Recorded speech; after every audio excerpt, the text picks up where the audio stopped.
Disculpe. Disculpe.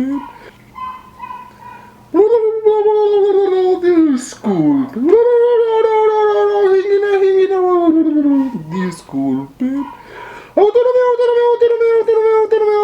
Disculpe. Estamos en esta mesa para decidir las cosas que son buenas para nosotros. Ustedes están haciendo una revuelta innecesaria. ¡Oh, no!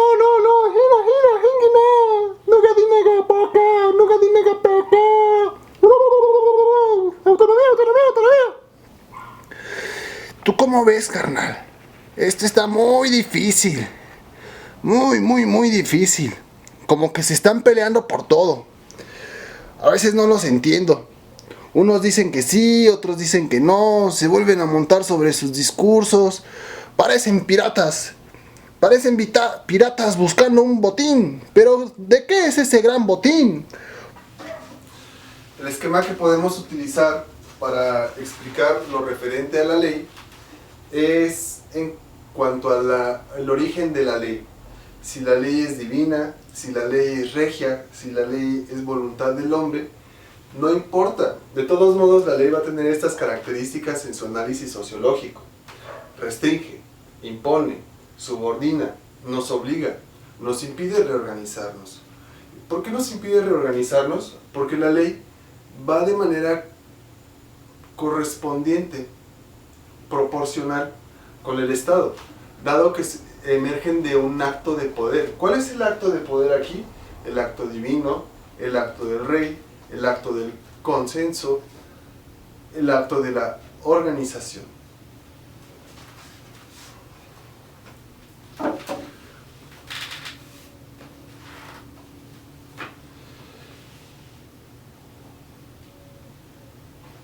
Menciona que el Estado a veces dice lo que vas a hacer, pero siempre te va a decir lo que no vas a hacer.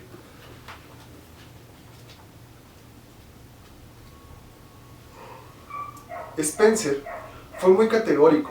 El Estado no debía ocuparse de la educación pública, no debía intentar la colonización, ni erigir faros, ni establecer un sistema postal, ni acuñar moneda. Que las funciones del Estado habían de ser negativas solamente. Es una consecuencia lógica de la concepción de Spencer sobre la naturaleza del progreso. Porque si el progreso es automático, automotor, ilimitado y en conformidad con lo que el pueblo estima deseable, la interferencia del Estado es superflua, en realidad positivamente perjudicial. Spencer aborreció al Estado porque aborreció la coacción. El Estado era un depósito de fuerza, y allí, donde la fuerza se introduce, la libertad, la verdadera libertad de los individuos autodisciplinados, desaparece. Pero también tiene como que va y viene. Hay un momento en donde el propio Spencer dice, ¿sabe qué? Lo he pensado un poco mejor y creo que el que no está preparado para el Estado es el hombre. Porque el hombre no deja de ser un animal, porque el hombre no deja de tener sus deseos, porque el hombre no deja de romper las reglas, porque el hombre quiere más, quiere apropiarse más, quiere generar más guerra. Y pues esa parte posiblemente le puedo dar la razón a Spencer.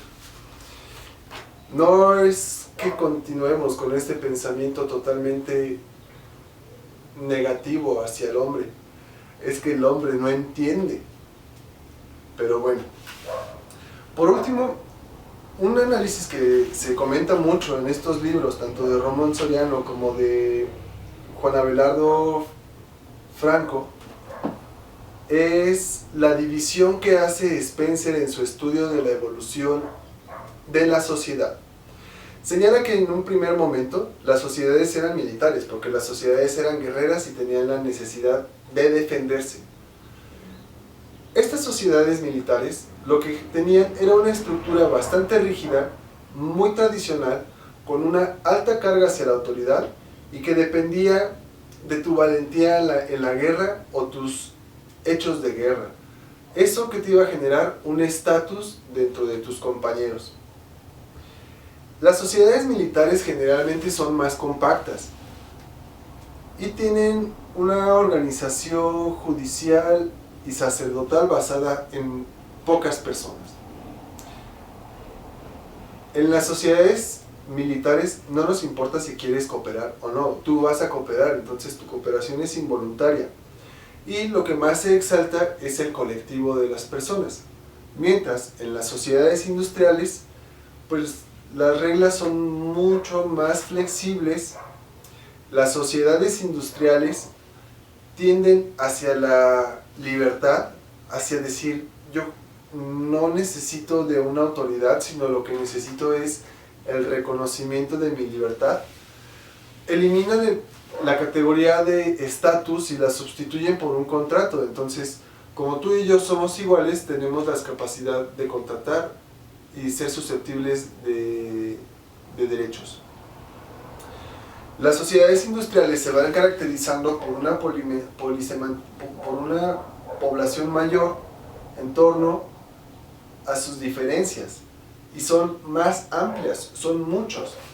En cambio, las funciones que estábamos diciendo de la organización judicial ahora lo va a realizar un aparato propio.